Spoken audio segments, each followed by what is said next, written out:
Биз жана мен айткандай ой конушубуз керек. Башка жолу жок. Ушул сөздү айтсам түшүнөсүзбү, түшүнбөйсүздөрбү, ошондуктан бир аз этияттап атап. Кыргызстанга күчтүү, сабаттуу, так, даана, ой, жол бардык маселесин билген жигиттин келишине көп өлкөлөр кызыктар эмес.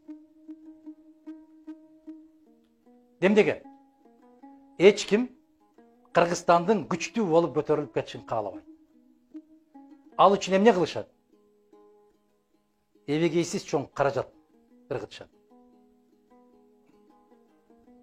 45-жылы азыркы Америкада ЦРУ бар.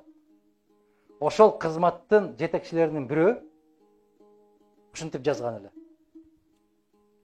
Биз Советтер Союзун жок кылыш үчүн эч бир курал колдонбой бир гана жолу бар. Ал кандай жол деген? Өзү жооп берип атат, өзү жооп берип атат. Суроо берип. Биз улуу баалуулуктар деген нерсенин баарын жокко чыгарышыбыз керек деген. Тарыхын тескери кылып окутушубуз керек деген. Ошол Совет эли сыймыктанып, суктанып карап жүргөн азаматтардын баарын теңирден тескери кылып көрсөтүп, аларды жамандап, бир гана культту жаратышыбыз керек деген. Ал эмне болгон культ? Акча, жана акча деген. Ошону менен биз Советтер Союзун жок кылабыз деген. Ким окуду ушуну? Окуган киши барбы?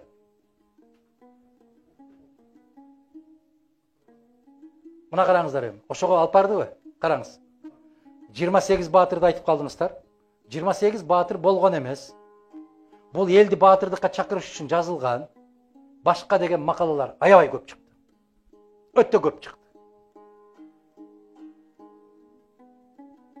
Советтер Союзунда биринчи жолу төшүн дзотко тоскон ким болгон? Жарымгар Матросов дейсиңер, Жарымгар Матросов, Чолпонбай Төлөбердиев дейсиңер. Эми караңыздар.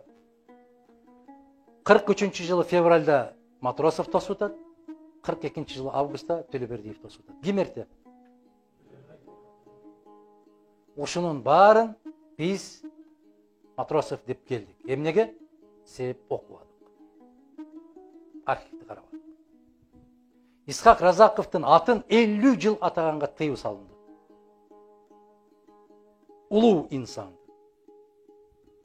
Жусуп Абдрахмановдун аты, Баял Исакеевдин аты, Абдыкерим Сыдыковдун аты бүтүндөй бүт баарын эл душманы кылып жазып чыкты. Сиздин муун, биздин муун жакшы билет, жаштар билбейт. Кыргыз тарыхына Разаковдун, Абдыкерим Сыдыковдун, Абдыкадыр Орозбековдун аттарын түк киргизген эмес. Касым Тыныстановдун. Эми караңыздар, эми үчүн? Себеп эл өз ушундай мыктыларын билбеш керек. 90-жылдан баштап бүтүн биз сыймыктанып келген нерселердин баарын жалганга чыгарды. Азыр Оны жаштардан сурасам, тескери жооп берет. Муну айтматов баягы сенин атаң Дөнөнбай, сенин атаң Дөнөнбай деп чымчык сайрап жүрөт деп апанын тили менен баласына айттырып атат. Унутуп калба деп. Ал унутуп калып атат.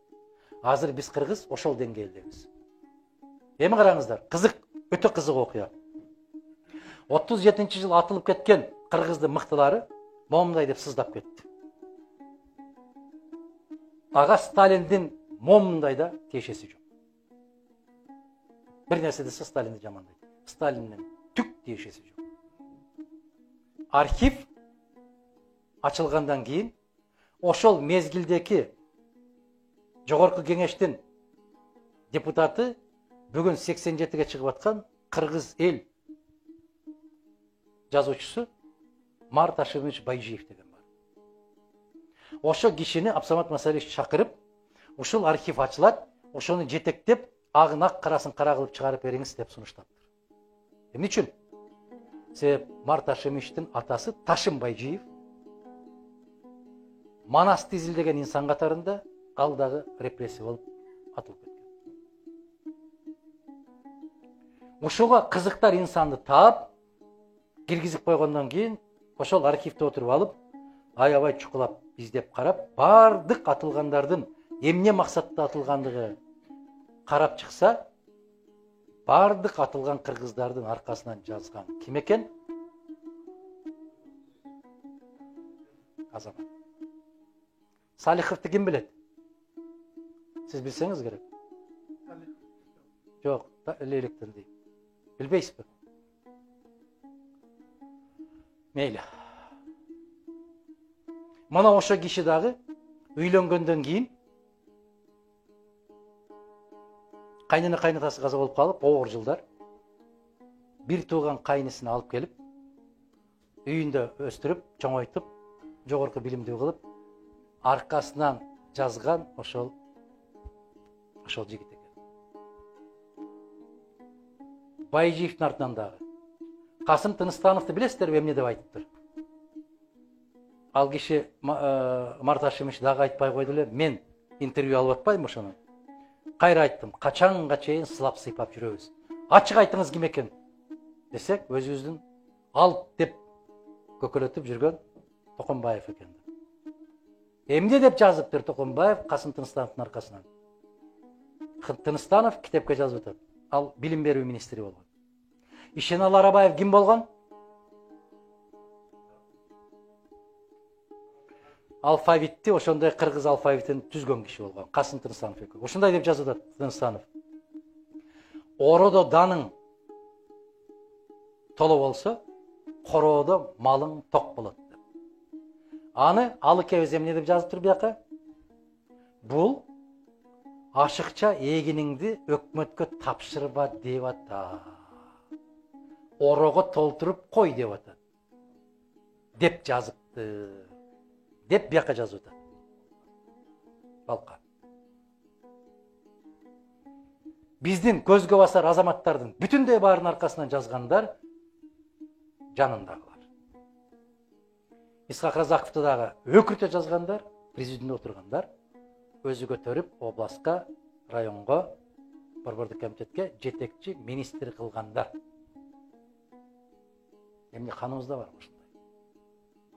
Мыкты чыккан азаматтын баарын тынчтып турган өзүбүз.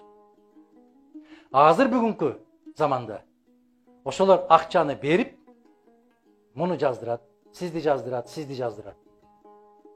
Не деп жаздырат? Толгон токой жалган жашыкты жаздырат. Анан сиздер окуйсуздар. Ошол жемездегилдей кыргыздардай болуп.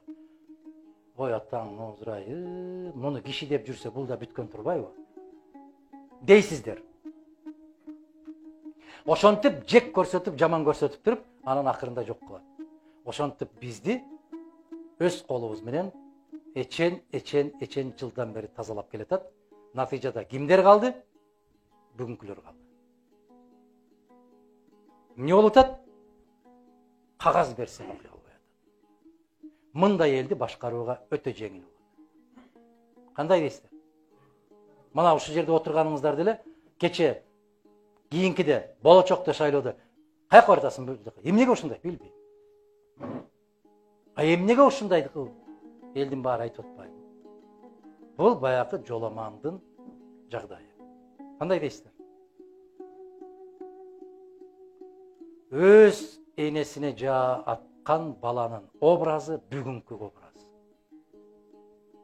Гел жарыкка чыгарып коеюн, гел тазалыкка баралы, гел чөгөлөбө, гел башка элкеге тең бол, башка өлкөдөн кем болбо деп жүр десе, жааны атып туруп ушундай атып атасыңар. Дүйшөн, гел балдарыңды окутуп коеюн, гел кыздарыңа тамга таанытып коеюн, гел сабаттуу бол, башка эл менен тең бол десе, арабанын дөңгөлөгүн алып сабаган кыргыз бүгүн баз. Бүгүн да ошолбуз. Жандай эмеспи? Ушул нерселер, урматтуу жигиттер, агалар, карындаштар, эжелер, көңүл бура турган маселе. Болду эми, кайдыгерлик менен ушул жерге келдик, жетишет.